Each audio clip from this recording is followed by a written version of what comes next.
Irmãos, graças a Deus. Eu venho aqui nessa tarde trazer um assunto muito importante, um assunto muito pertinente. E é um assunto, como eu coloquei nos status aí, eu escrevi, é um assunto que é um tabu, né? As pessoas não falam a respeito, fala-se muito em unção, mas não se explica como funciona essa unção nos dias atuais. Então, eu estou aqui abordando esse tema dentro daquilo que eu acredito dentro da palavra de Deus. Vou fazer uma breve introdução aqui. Não vai dar para mim gravar esse vídeo de uma só vez, não vai dar, não vai ter como, porque é um assunto muito abrangente. É um assunto onde pessoas vão gostar daquilo que eu vou falar, outras não vão gostar daquilo que eu vou falar, mas eu tenho que ser verdadeiro. Eu tenho que ser uma pessoa sincera, eu tenho que ser uma pessoa autêntica. Por isso mesmo, eu não tenho uma ideologia denominacional. Para quê? Para que eu não venha a falar aquilo que aquela denominação ela quer que eu fale. Mas sim, eu congrego, lógico, claro, mas eu não tenho aquele vínculo com a denominação em primeiro lugar. O meu vínculo em primeiro lugar é com Deus. Então eu não posso fazer aquilo que a denominação pensa, ou seja, eu não posso entristecer a Deus para agradar homens, não é verdade? Então, o que eu penso dentro da palavra de Deus, fazendo essa breve introdução, discorrendo sobre esse assunto? O que é unção? Como você mesmo viu escrito lá no status. O que é unção?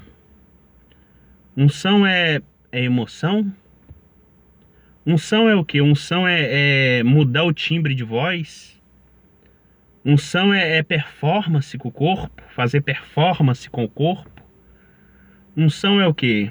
O que é unção para você? O que é unção para você? Quando eu me convertia, mais ou menos, vou falar bem pausadamente, sem pressa nenhuma, para que nós possamos entender aquilo que eu vou dizer.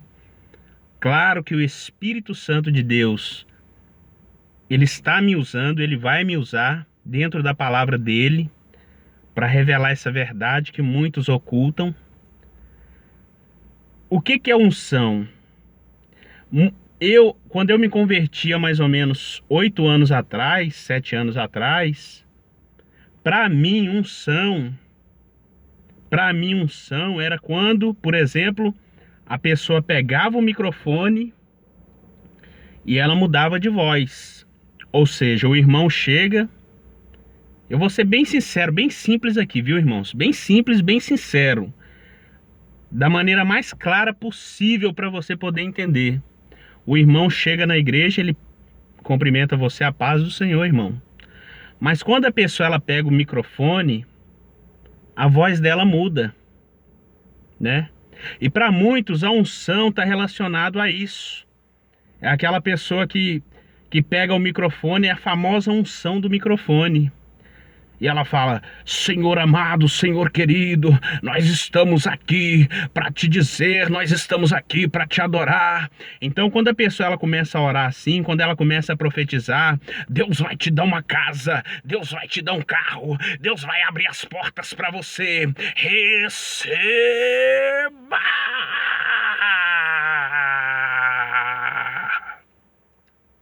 Então, para muitos, unção está relacionado a isso. Timbre de voz. Mudou-se o timbre de voz, tem unção.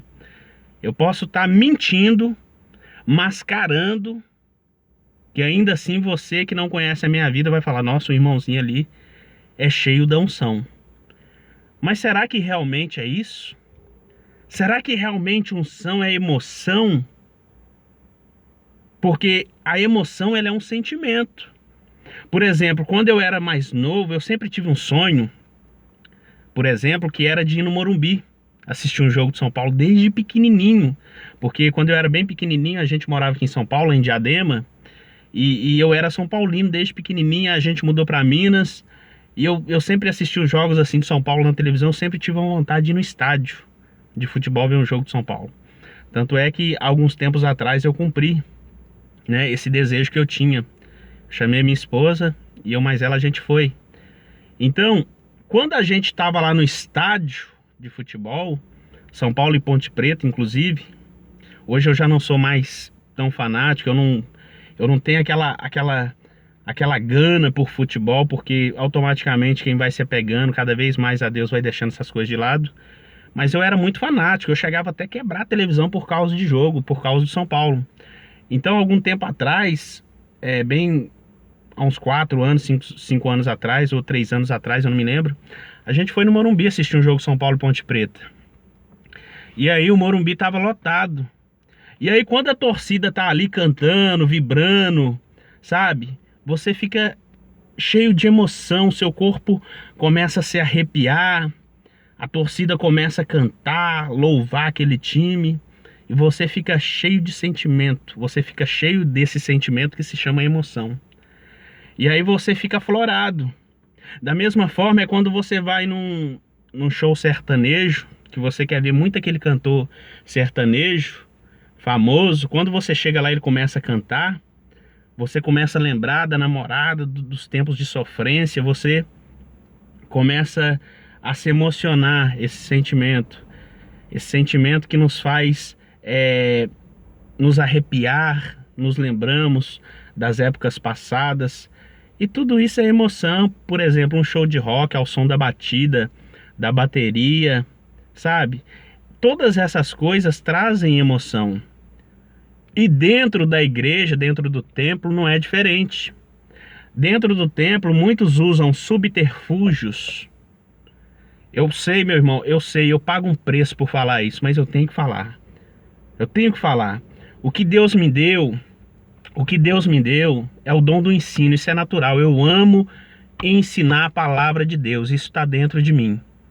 Um professor, quando ele vai dar aula, nenhum professor nunca me falou isso, mas eu sei porque eu tenho o dom de ensinar, graças a Deus ele me deu. Eu amo discorrer sobre a palavra de Deus. Um versículo, nós vamos ficar 3 horas conversando sobre aquele versículo. Então, o que acontece? Pode perguntar a qualquer professor. Um professor, quando ele vai dar uma prova, se o aluno não entender aquela questão, ele vai ensinar, ele vai trabalhar na mente daquele aluno até ele aprender. Eu gosto disso. Então, mas no meu caso é um dom do Espírito Santo para ensinar a palavra de Deus. Eu não ensino ninguém, eu não sei nada. Quem sabe é o Espírito Santo, quem ensina é Ele. Então, continuando aqui, na igreja, no templo, é da mesma forma. Ao som da batida da bateria, ao som de um louvor bonito, muitas das vezes é um louvor antropocêntrico. Ele visa o homem como centro das atenções. Louvor, na verdade, significa a Deus, louvor a Deus, aonde coloca Deus como centro, é um louvor teocêntrico. Mas muitas das vezes hoje a pessoa está louvando a si mesmo, e é um louvor emocionante, a pessoa se arrepia, se emociona, e a pessoa, ela acha que aquilo ali é unção. E não é. Então, porque, veja bem, a unção de Deus, ela tem que provocar a conversão, o arrependimento. Mas o que nós vemos não é isso. As pessoas vão para a igreja, elas falam que aquele culto teve emoção, mas quando elas saem de lá, era para haver uma transformação. Mas elas saem de lá da mesma forma que elas entraram. Elas saem mentindo, da mesma forma que mentiam quando entravam.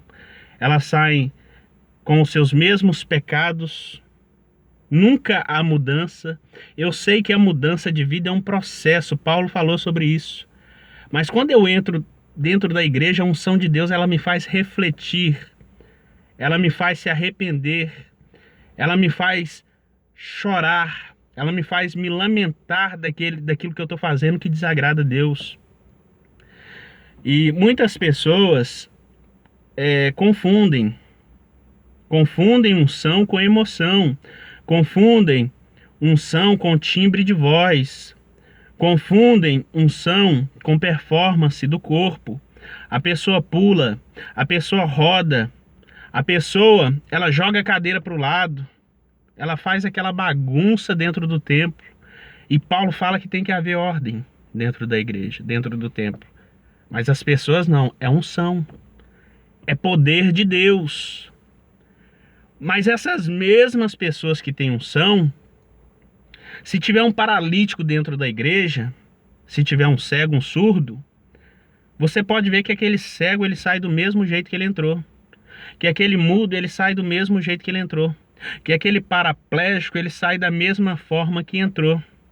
Aí alguém da Adventista uma vez me faz a seguinte pergunta: Vinícius, já que você prega muito que Deus ele cura, porque para muitos cessacionistas, o que é cessacionista? É aquelas pessoas que dizem que os dons de Deus já cessaram.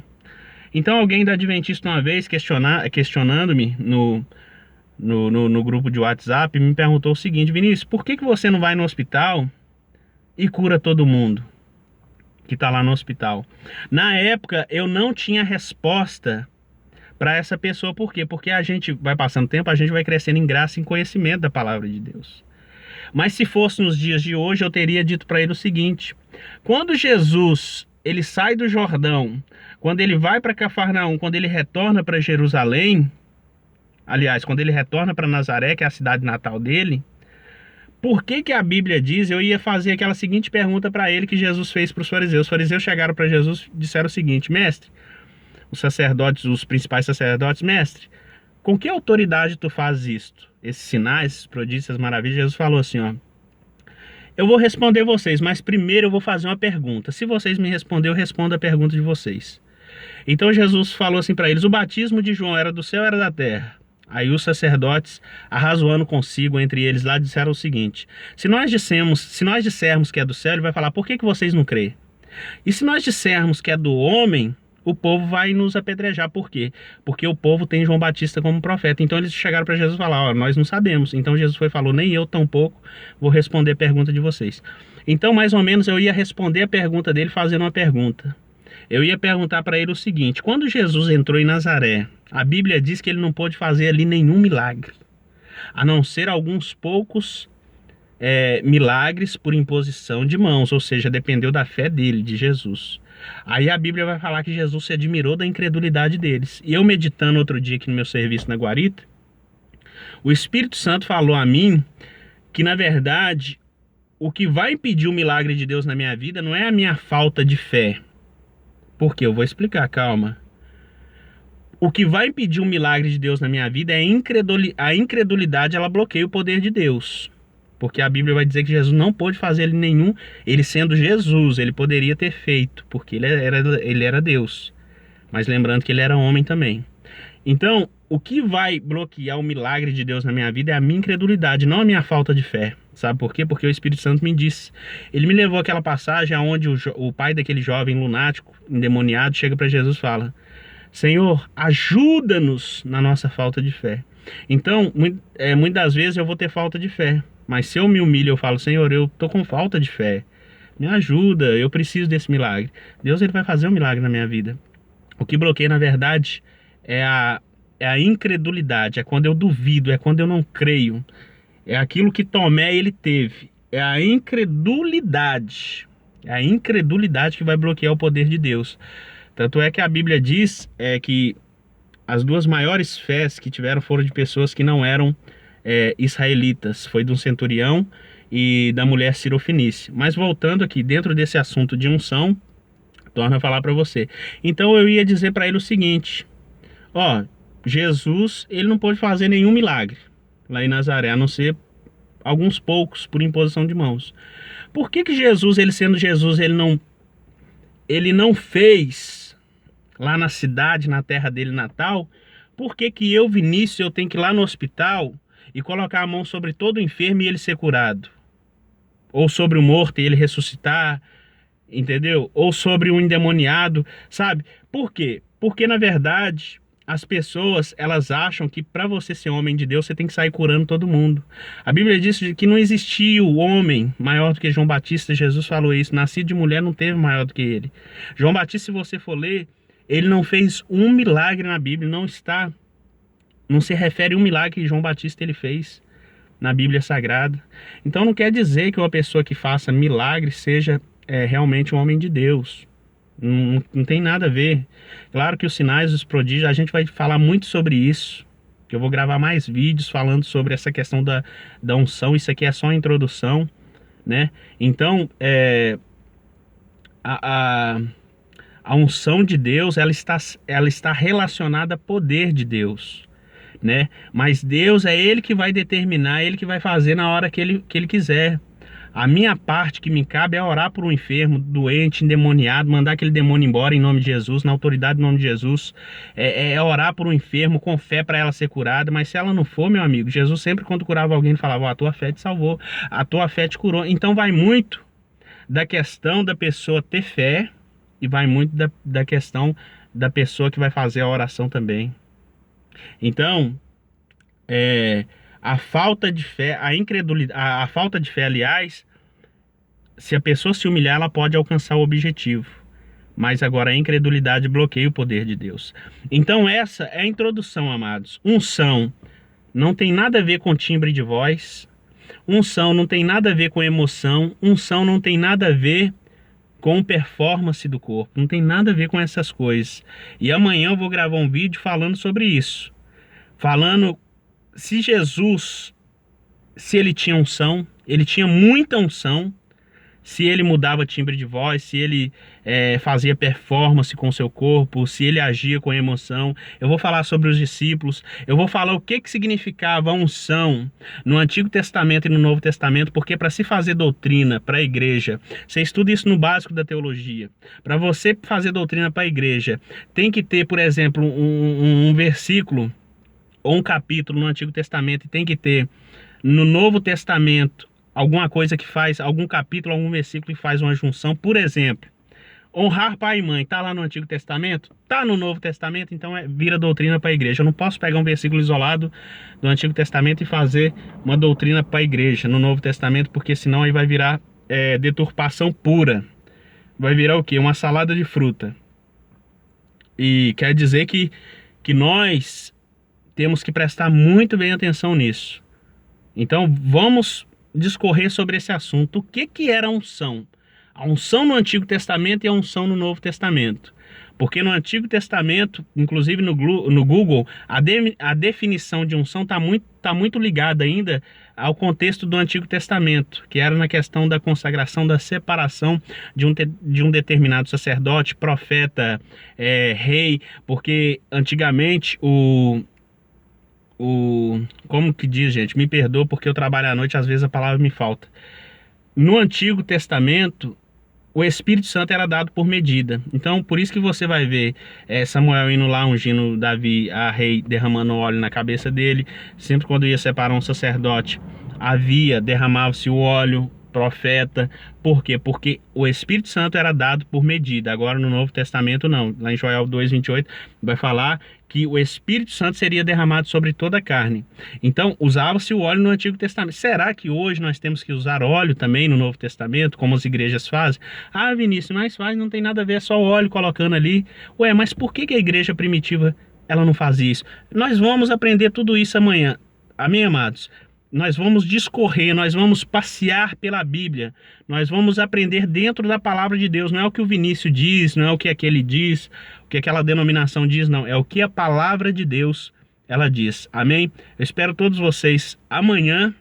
Aliás, eu vou postar esse vídeo, mas amanhã, no caso, né? Que com certeza quando você for ver esse vídeo, vai ser hoje, claro, lógico, você vai estar vendo esse vídeo agora que eu tô falando com você, mas é porque eu tô gravando hoje, por isso que eu tô falando que você vai ver amanhã uma coisa meio assim, sem nexo que eu tô falando, né?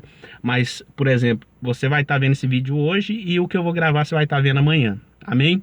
Então, essa introdução de unção. Unção não tem nada a ver com essas coisas. Por exemplo, uma vez eu vi um pastor, ele fazendo uma oração, e ele falou: ó, eu vou fazer uma oração em silêncio. E quando eu fizer essa oração em silêncio, vai acontecer coisas extraordinárias. Vai acontecer, demônios vão se manifestar, pessoas vão ser curadas. E quando eu vi aquilo, eu falei assim: uau, como que pode? Então quer dizer que unção não está ligada ao timbre da voz, a mudança de voz, a altura da voz, ser alta, ao volume, aliás, perdão, da voz, se está muito alta, se está muito baixa. Como eu nunca vi, amanhã a gente vai falar sobre, eu nunca vi Jesus dentro de uma sinagoga fazer oração forte para demônio se manifestar. Ele já chegava, o demônio se manifestava. Ele era encharcado com a unção de Deus. Então a gente vai falar sobre todas essas coisas no próximo vídeo, amém? dessa palavra da parte do Senhor Deus. Espero que você seja alcançado e que você possa continuar vendo os vídeos, para que possamos aprender juntos com a palavra de Deus. Amanhã, no próximo vídeo, aliás, eu vou usar a Bíblia, mostrando pontos dentro da Bíblia, onde vai nos falar sobre unção, sobre separação, se a igreja tem que fazer separação hoje de pastor, se tem essas coisas de sacerdote hoje dentro da igreja, fazer essa separação, se aquela tal pessoa é melhor do que você que está lá no banco sentado. A gente vai responder todas essas perguntas, amém?